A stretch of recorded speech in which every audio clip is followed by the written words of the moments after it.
নমস্কার, welcome back to our new video. আশা করছি তোমরা সবাই খুব ভালো আছো, সুস্থ আছো এবং সাবধানে আছো। আমরাও খুব ভালো আছি। আজকে হচ্ছে শনিবার, আর শনিবার আমি গেছিলাম বিন্দিকে স্কুল থেকে আনতে। তো আনার পথে দেখলাম রাস্তায় একটা লোক অনেকটা ছাতু নিয়ে বসেছে। এবছর সেরকমভাবে খড় ছাতু খাওয়া হয়নি, এবছর বলা ভুল, গত 2-3 বছর ধরেই আমার খাওয়া হচ্ছে না। আসলে যখন ছোট ছিলাম আমার বাবার বাড়ি তো গ্রামে, তো অনেক ধান চাষ হতো। তো সেই ধান চাষ তখন তো আর মেশিনে কাটা হতো না, হাতেই কাটা হতো। অত অত ধান, গরু ছিল যেহেতু, সেই জন্য আমাদের অনেকগুলো খড়, যে খড়গুলোকে এক জায়গায় সাজিয়ে গুছিয়ে রাখা হয়, তার সেটাকে গাদা দেওয়া বলা হয়। তো গাদা দেওয়া থাকতো, আর এই বর্ষাকালে সব গাদাগুলো যখন পচে যেত, উপরের দিকের খড়গুলো প্রচুর খড় ছাতু ফুটতো। তো তখন তো খাওয়া হতোই, কিন্তু আজকাল আর সেভাবে না খাওয়া হয় না, কারণ বাজারেও খুব একটা পাওয়া যায় না, দুষ্প্রাপ্য এবং দুর্লভ হয়ে গেছে। যাই হোক, আজকে অনেকদিন পর বাজারে দেখতে পেয়ে আমি তাকে নিয়ে এসে ভালো করে ছাড়িয়ে ধুয়ে পরিষ্কার করেছি। সকালে কড়াইটাতে আলু ভেজেছিলাম, সেই জন্য এরকম দাগ হয়ে আছে। তো এখন একটু প্রথমে হচ্ছে আমি একটু সর্ষের তেল দেবো, কিচ্ছু না, সবার প্রথমে আগে ছাতুগুলোকে ভালো করে ভেজে নেব। এই ছাতু, খড় ছাতু শুধু নয়, আমার খড় ছাতু, এমনি মাশরুম বা হচ্ছে অষ্টমী ছাতু, কুরকুরি ছাতু, প্রত্যেকটা ছাতুই আমার খুব ফেভারিট। ছাতু জিনিসটাই আমার খুব ফেভারিট, আমার ভীষণ ভালো লাগে। তো প্রথমে সর্ষের তেলে খুব ভালো করে এটাকে ভেজে নিয়েছি, নুন হলুদ কিচ্ছু দিইনি, জাস্ট ছাতুটা দিয়েছি। আমি জানি যে এটা থেকে না প্রচুর তেল বেরোয়, এই জল বেরোয়, কারণ মা তো তখন রান্না করতো, জানতাম। আর বাবার বাড়িতে যখন ছোট ছিলাম, যখন বাবার বাড়িতে হতো, তখন এতই পরিমাণে হতো যে প্রথম প্রথম খুব ভালো লাগতো। ছাতু পোস্ত, ছাতু বাটি, ছাতু পড়া, তারপর শেষের দিকে মা না ক্লান্ত হয়ে যেত এই রোজ রোজ ছাতুর কিছু রান্না করতে। সেই জন্য কী করতো, শেষে কী করতো, বেশি বেশি করে ভেজেই দিয়ে দিত।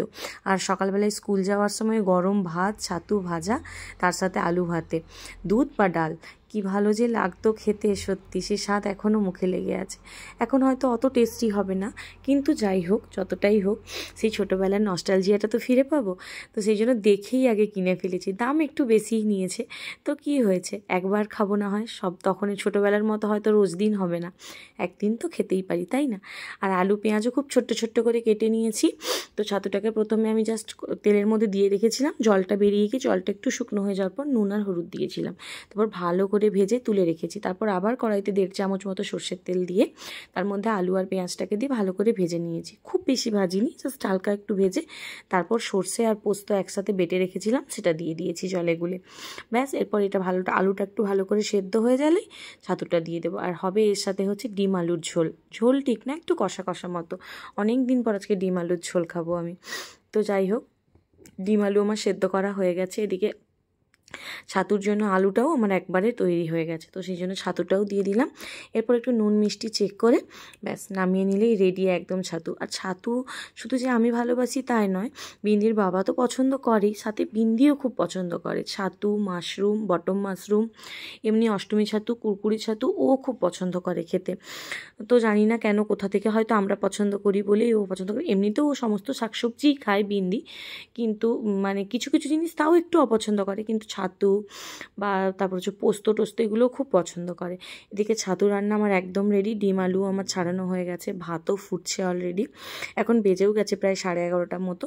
তো মোটামুটি হয়ে গেছে, এবার সমস্ত কিছু রান্না বান্না করে দুপুরের আমি খাওয়ার জন্য চলে এসেছি, স্নান করে পুজো সেরে একদম। বিন্দিকে খাইয়ে আমি স্নান করতে গেছিলাম, যেহেতু অনেক সকালে উঠে স্কুলে গেছে, তো এখন আমার লাঞ্চ করার পালা। ভাত, ডিম আলুর ঝোল আর তার সাথে ছাতু পোস্ত, উফ যেন স্বর্গ, সত্যি ছাতুটা আজকে যেন আমার মানে, আমি কখন থেকে ভাবছি কখন রান্নাটা শেষ হবে, স্নান করব, পুজো করবো আর খেতে বসবো। তো চলো, এই হচ্ছে আজকে দুপুরে আমার লাঞ্চ। তোমরা শনিবার দিন দুপুরে কে কী খেয়েছো অবশ্যই কমেন্ট সেকশনে কমেন্ট করে জানাও। টাটা, বাই, সবাই খুব ভালো থাকবে, সাবধানে থাকবে, সুস্থ থাকবে, দেখা হবে খুব শীঘ্রই পরের ভিডিওতে। টাটা।